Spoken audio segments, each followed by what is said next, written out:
the Giants take care of business against the Kansas City Royals, and they are able to carry over some of what made them successful over the weekend against the Dodgers into game one of this series. So we'll break down everything that went right for the Giants next.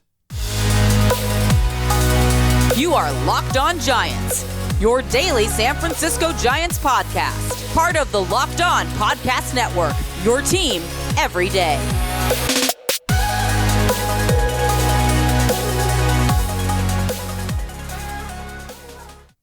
Hello and welcome to Locked On Giants, part of the Locked On Podcast Network, where it's your team every day. My name is Ben Kaspick, and on this show we provide daily episodes Monday through Friday, talking about the San Francisco Giants in a way that's data-driven and rational, but also simple, passionate, and accessible to all. I'm a former contributor for the baseball statistics and analysis websites Beyond the Box Score and Rotographs. I've been podcasting about the Giants since 2015, and I'm a lifelong fan. Thank you for making Locked On Giants your first listen every day. We're free and available wherever you get podcasts. Today's episode is brought to you by Blue Nile. Make your moment sparkle with jewelry from BlueNile.com, and Locked On Giants listeners get $50 off purchases of $500 or more. This podcast exclusive includes engagement. Use code LOCKEDON at checkout. And coming up on today's show, the Giants took care of business against an inferior Kansas City Royals team, and that is not something that we take for granted around here, given, it's funny, a lot of the talk early in the season, and I will talk about why I don't like this, was centered around, okay, well, the Giants, yeah, their record is fine, but look at their record against teams who are over 500. Well, first of all, that number has completely changed. Now the Giants have an above 500 record against teams currently over 500. They're 17 and 15. But for a lot of the season, especially in the month of May, they struggled against teams that were below 500. And even earlier in June against, for example, the Colorado Rockies coming into town, and the Giants at home losing 2 out of 3 to the Rockies. So for me, baseball is just a weird game, and it's kind of like you just can't. When I think that's maybe appropriate to look at when all is said and done. But when we're dealing with small samples, things get weird, and you can sweep the Dodgers and lose 2 out of 3 to the Rockies, and that's kind of a thing that happens in baseball. But anyway, the point is that the Royals came into town with a record of 20 and 39. There's so much I can say about the position of the Kansas City Royals. First of all, this is like a little tangent I'm going to go on. A couple years ago, they made a couple of signings. They signed Mike Minor and Carlos Santana, and they traded for Andrew Benintendi. And the media, they were like media darlings for this little bit of effort they put into perhaps making their team more competitive. Meanwhile, the Giants were also a team several years ago that people thought was not going to be good and was headed for a rebuild. They were kind of viewed similarly in some ways, maybe in 2019, 2020. And the Royals got all this credit for these little moves they made. And meanwhile, the Giants got no credit for actually, like, they were the team that was out there. The Giants, it's like we almost forget. They were in a position people thought they needed to go out and like rebuild, tear down, trade off their best players, just wait until these big contracts expired and restart. They did not do that. Farhan Zaidi came in and said they weren't going to do that, and that the goal was to be competitive every season and to be in it as deep into the season as possible each and every year. And in 2019, they were kind of surprisingly competitive, and they were hybrid buyers and sellers at the deadline.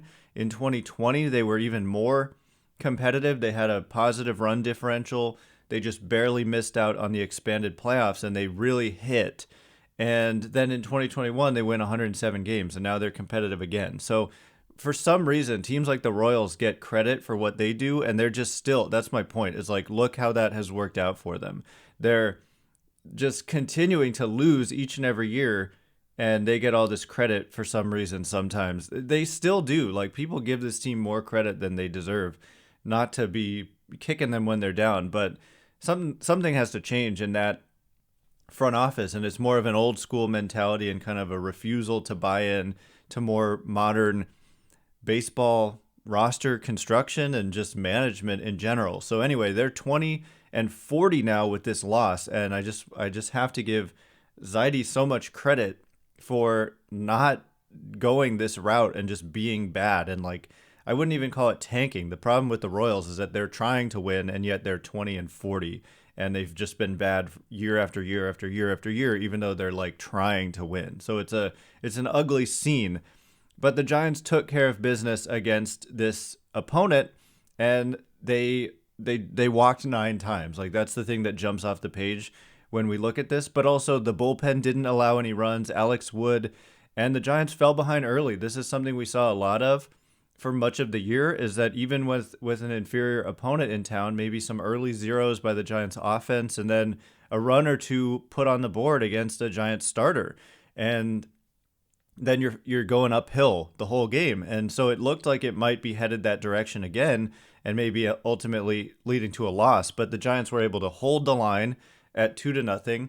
They took some free passes in several innings. They ended up walking 9 times, including 4 in a row in one inning, after a 2-out double, which scored a couple of runs. And then, like I said, they held the Royals to 2 runs in the game, and the Giants just continued to add on and won 6-2.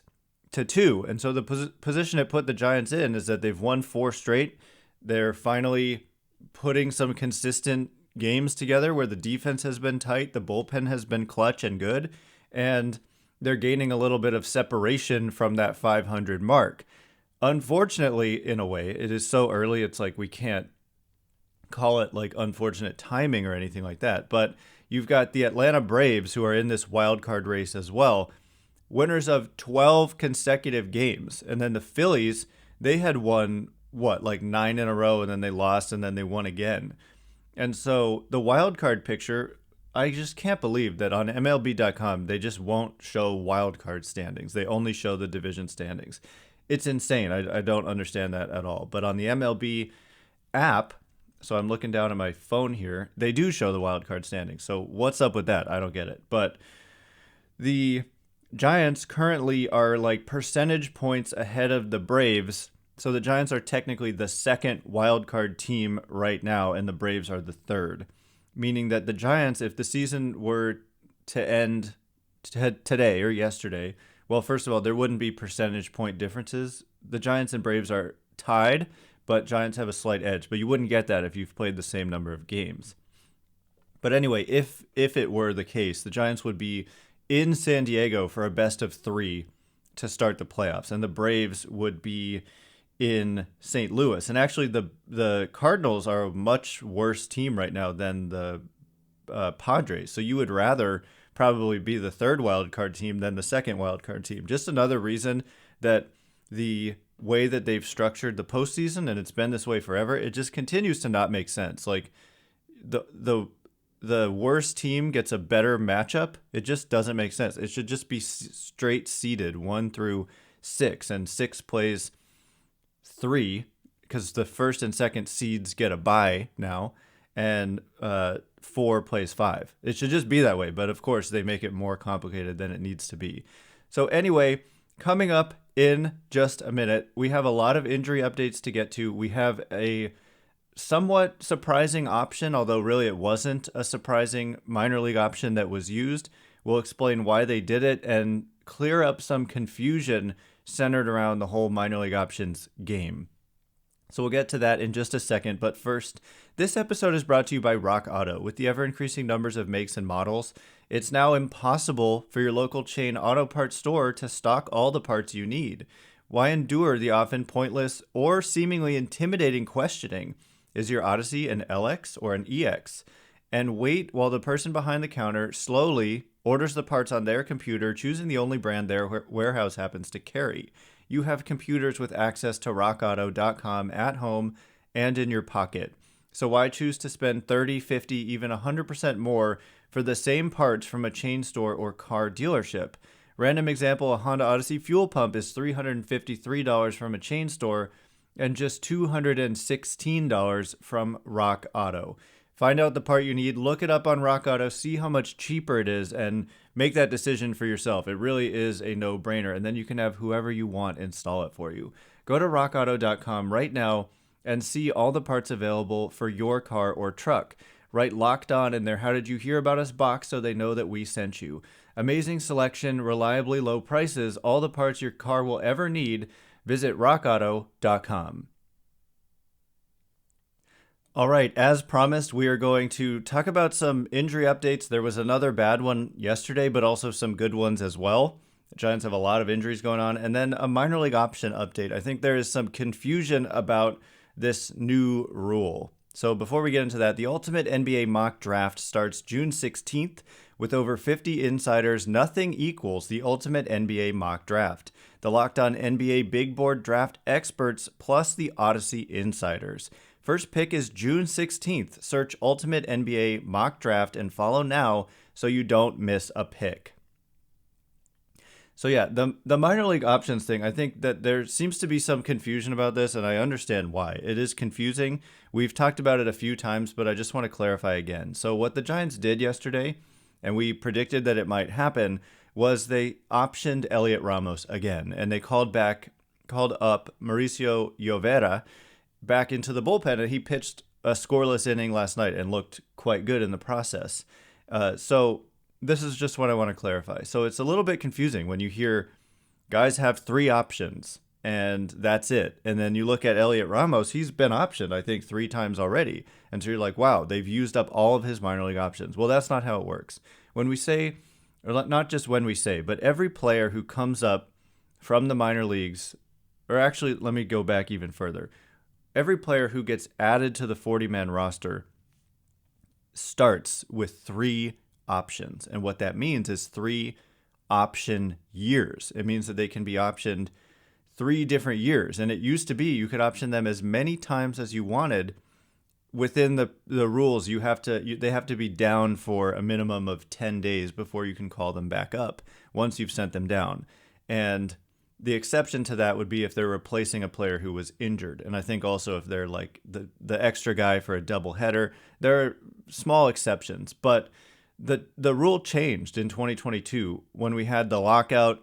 We got a new collective bargaining agreement and some new rules. And this was a new rule that you still have the 3 option years. That didn't change. But what changed is instead of being able to option guys an unlimited number of times each year, you can now only option guys 5 times within each option year.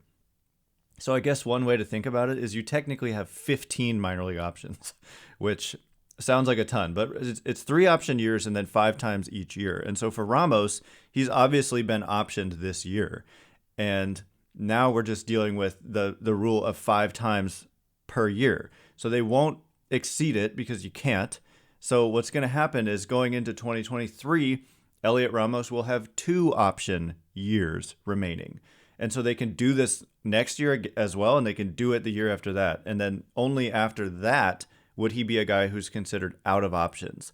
But, you know, there should be a new term for a guy who's out of his 5 options for the year. So it does get a little bit complicated. But think of it like 15 real, like you can be optioned 15 times basically is now the limit. But again, there are exceptions. If you're replacing somebody who got injured, that doesn't count. And also in April of this year, options didn't count. And so I think for Ramos, I haven't found a resource that's listing how many times guys have been optioned officially. But for Ramos, the first time he was called up and then sent back down was in April. Although he was added to the 40-man in the offseason, and when he started the season in the minors, that counts as an option. That counts as like initiating the whole optioning process. So I don't know exactly where he stands, but I think that those April options didn't count this year only because of the delayed spring training and there was expanded rosters. There was all kinds of weirdness in the first month of the year. So those didn't count. So I think since then he's been optioned twice. So I believe he can be sent down 3 more times this year, but no more than that. So once you send him down for the 5th time, if you call him back up, he has to stay. You can't do it again. So this is definitely a rule to pay attention to, and they are kind of burning through his options, but they obviously know what they're doing. And he was called up just to face Kershaw and Urias. Right now, they are using Elliot Ramos this way. They're using him to start. They're calling him up when they got a couple of lefties coming up, and there's some kind of opening on the roster. For this case, it was that Jacob Junis had just gone on the injured list, so that opened up a spot on the 26-man roster. They decided to be short one pitcher to add Ramos's bat because he was going to start against a couple lefties, and then as soon as the lefties leave town, and they felt like they needed another pitcher because they were operating, I think, with 14 position players and 12 pitchers once they had Ramos there, they decided they needed the pitcher, which was very predictable. So this was a predictable move in every way. And, I mean, they're facing a lefty tonight, but they're not going to call Ramos back up because they can't. There's the rule about 10 days. And they also don't want to you can't just burn through all these 5 options per year super quickly. They're not going to do that. So here's the thing. With Elliot Ramos, there's also a lot of questions always about why are they doing this? Why don't they just give him more of a shot? Well, the simple answer is that it hasn't done well in AAA. And so the idea that he's going to just like suddenly thrive in the major leagues when he's generally struggled in AAA is a little bit far-fetched, I think. Like, he's literally hitting 212 with a 300 on base and 332 slugging in AAA. So obviously they think the defense and the ability to hit left-handed pitching would play at the major league level, but they're not just ready to hand him an everyday role or an everyday roster spot. So I think it's perfectly acceptable what they're doing. It would be a different case if he was having like a 170 weighted runs created plus in AAA, but that has not been the case. He's struggled there, and I know some people are going to say he's struggling because they're jerking him back and forth between the majors and the minors. Well, I don't buy that at all because there are plenty of guys who go through this who don't have those difficulties. Like, for example, Jason Vossler is a guy who's been up and down with the Giants this year, and he's done well in the major leagues. And, I was about to say he's done well in the minors, but he hasn't. But last year he did. He did well in AAA and not well in the majors. So I just think it's an excuse. We saw this excuse used for Derek Rodriguez a few years ago, but the reality was Derek Rodriguez just wasn't that good. So it's just an excuse. And I think that players relish the opportunity to play in the major leagues, kind of no matter what. And it's not like Ramos can feel like he totally, absolutely deserves not to go back down when he's struggling in AAA. So it's just the reality of the situation. I think most people understand this. He will get if he proves that he deserves more and more opportunities, they'll give him more and more opportunities. Think of Luis Gonzalez. Like, he hasn't left. I take it back. He left for like 4 days and then he's right back. So he's earned all of this playing time that he's had with playing so well.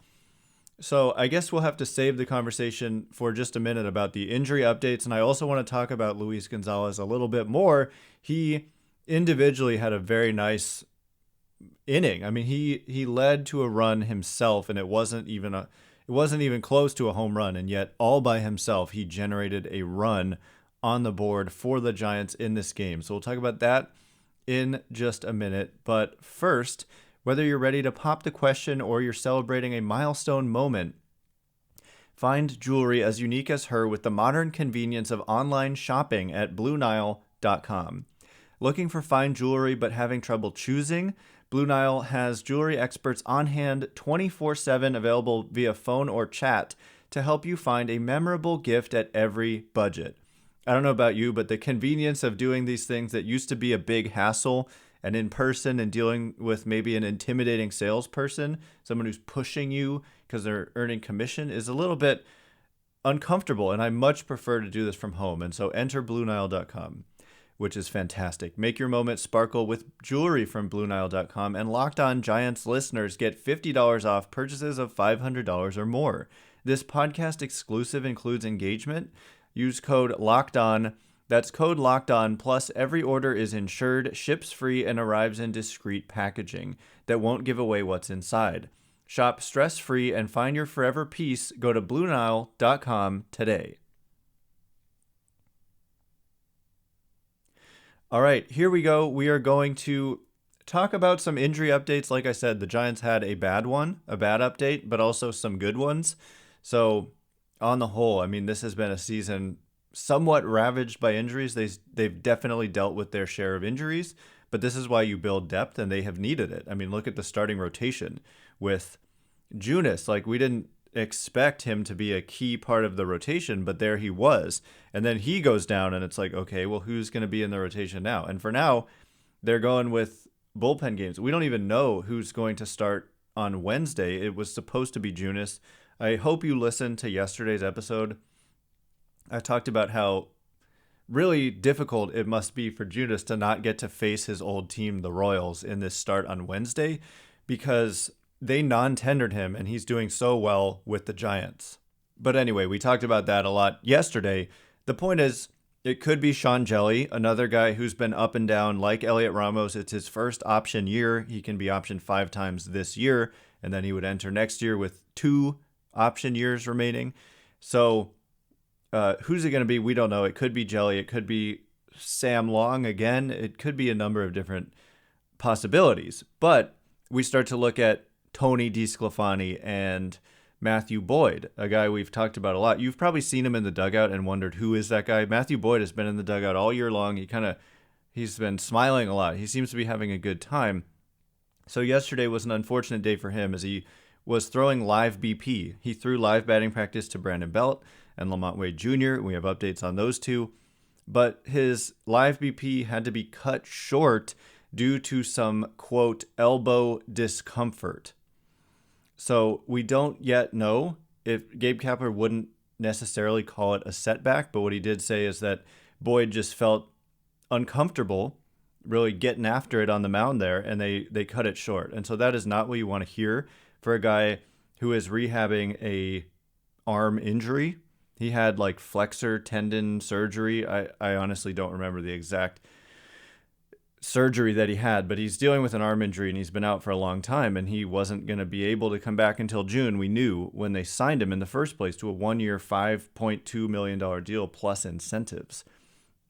So I'm not going to call it a setback if they're not going to call it a setback, but it kind of is a setback, right? Like they didn't want this to happen or hope this would happen or expect this to happen, but it did. So that pushes him back. Like it's going to be some more time than we thought it might be. But in better news, Tony DeSclafani is going to make another rehab appearance in just a few days. On Thursday, he's going to make a rehab start in Tacoma, and he's eligible to come off the 60-day injured list on June 21st. And so he very much could be in line to pretty much come back when he's eligible. So, yeah, I mean, that would put him in line, I think, to start on normal rest on the 21st. And so if he comes out of that appearance healthy and feeling good, that is a great sign, and he can just slot back into that rotation. I know he didn't start out the year well, but he was dealing with this ankle discomfort and injury. And he was so good for the Giants last year, the Dodgers notwithstanding. They consistently got to him, which, again, I think is more of kind of a random thing, and the Dodgers being a good team versus they just had some secret recipe to beat him, because there was at least one game where he went out and pitched very well against them. So baseball is a weird sport, and it's not that predictable. And like when you're on, and you can kind of beat any team. And when you're off, and any team can beat you. So I look forward to him coming back. I think that's a big deal, especially because they don't have Junis, they don't have Cobb, and Cobb is hopefully going to be able to come back in this upcoming road trip as well. So in also good news, Brandon Belt took swings, felt good, and said he could play towards the end of the Royals series. I would anticipate they won't activate him for today's game, given that they're facing a left-handed pitcher. I think it makes more sense to wait a day, but he could be activated, and it could happen towards the end of the series. And that is very good news. He's so important to this team. And then Lamont Wade Jr., who had that setback with his hamstring when he's dealing with a knee injury, but then the hamstring flared up. He's going to start a rehab assignment this weekend. That is likely. That is the latest word. So that's big. If they could get Belt and Wade back, it does become a very interesting roster crunch. And we've talked about how Luis Gonzalez, there is some possibility that he could be a guy who gets sent down. And I know people are going to be very upset if that happens, but it is possible. I'm coming off of it, thinking it's likely. I think there are other moves they could make there, but it's just something to anticipate as a possibility. So take that for what it is. Anyway, that is all the time we have for today. Thanks again for making Locked On Giants your first listen today. Now make your second listen the Locked On MLB podcast. MLB expert Paul Francis Sullivan brings humor, passion, and unique perspective on every team and the biggest stories around the league. I just talked to him last week, so you can check that out if you haven't yet. Follow the #1 daily league-wide podcast, Locked On MLB, on the Odyssey app, YouTube, and wherever you get podcasts. Once again, my name is Ben Kaspick. Check me out on Twitter, at Ben Kaspick, Kaspick. If you like this show, please smash that thumbs up button, that 5-star button, whatever you can. I would really appreciate it. So thanks in advance. And thank you to everyone who's done so already. Can't wait to be with you again tomorrow. Logan Webb on the mound for the Giants against a lefty who has really struggled. And so that right-handed lineup for the Giants will be out there. Slater, who's done very well all season long, especially against left-handed pitching. He'll be in there. All those righties as well. So can't wait to be with you then. Thanks again for listening. Stay Locked On Giants.